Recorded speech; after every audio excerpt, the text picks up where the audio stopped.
What if I told you that throwing an amazing party in your own country could get you a life sentence? Back in 1661, there was a man who built a palace that was even more stunning than the king's own.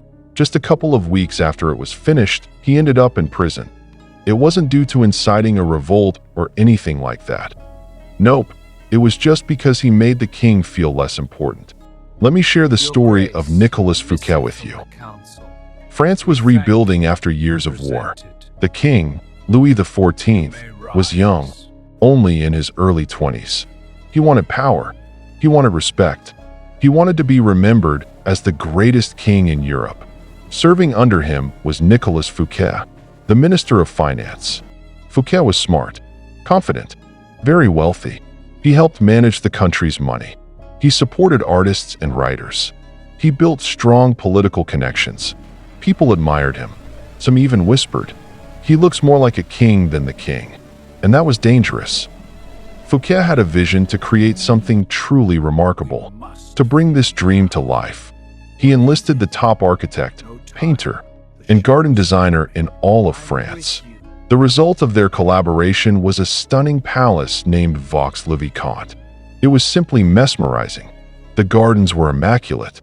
The rooms sparkled with gold, and the fountains glistened in the sunlight. This place was not just a home. It represented immense wealth and influence. And when you're in service to a king, symbols like these hold great significance. On August 17, 1661, Fouquet invited the king to a grand celebration at the palace. Thousands of guests arrived. There was live music, a theater performance, endless food and wine. When night fell, fireworks exploded above the palace. The building glowed in candlelight.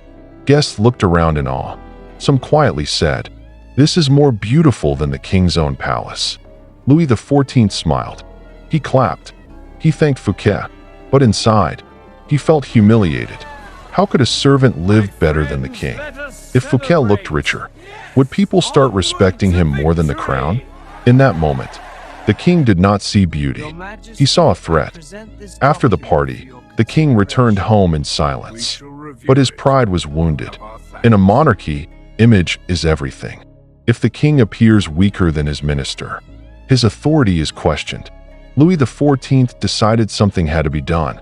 Not loudly, not emotionally, but strategically.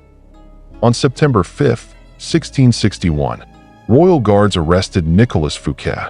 He was accused of stealing money from the government. The trial lasted for years.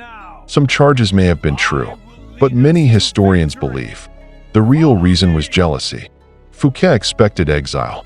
Instead, the king personally changed his punishment. Life in prison.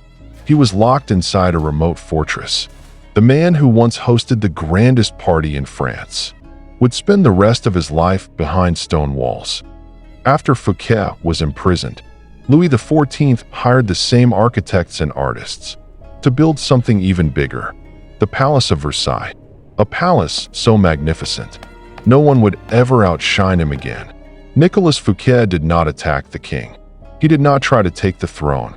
He simply shined too brightly. And in the presence of insecure power, brightness becomes danger. Law 1 teaches us, when dealing with authority, never make them feel inferior, because a wounded ego can destroy you quietly. In the game of power, sometimes survival means letting someone else shine. This was only the beginning.